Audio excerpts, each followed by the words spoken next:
আপনি হয়তো লক্ষ্য করে থাকবেন, বৃষ্টি কিংবা বজ্রপাতের সময় জলাশয়ের আশেপাশে কিছু জীবন্ত মাছ মাটির উপর উঠে এসে লাফালাফি করে, বিশেষ করে কই মাছ।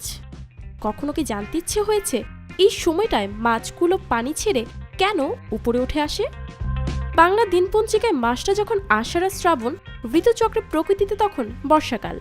গ্রামের দিকটা কিংবা পুকুরের আশেপাশে যাদের ঘর, তারা হয়তো খেয়াল করে দেখবেন প্রচণ্ড বৃষ্টি কিংবা বজ্রপাতে আশপাশের পুকুর, খাল কিংবা বিল থেকে কই মাছ উঠে আসে মাটিতে।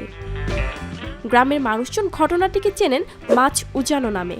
জেনে রাখা ভালো, স্রোতের বিপরীত দিকে যাওয়ার নাম উজান।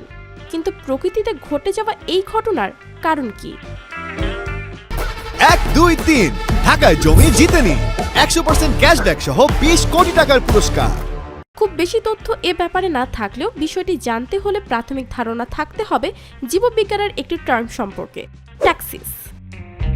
কোনো জীবের যে কোনো বাহ্যিক উদ্দীপনা যেমন তাপ, চাপ, আলো, শব্দ, পানির স্রোত ইত্যাদির দিকে ধাবিত হওয়া অর্থাৎ অভিমুখে চলনকে বলা হয় ট্যাক্সিস।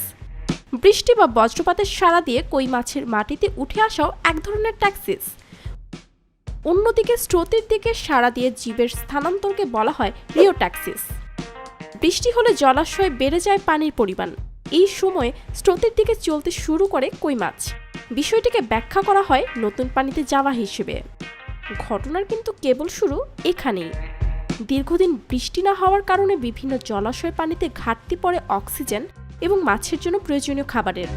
হঠাৎ বৃষ্টি আসা কিংবা বৃষ্টির আগাম পূর্বাভাসে অক্সিজেন এবং খাবারের আশায় স্রোতের সাথে রিওট্যাক্সিসের সাড়া দেয় কই, শিং, মাগুর, গুতুম সহ আরও বেশ কিছু মাছ। আর ঠিক তখনই মাটির উপরে আমরা দেখতে পাই মাছগুলো।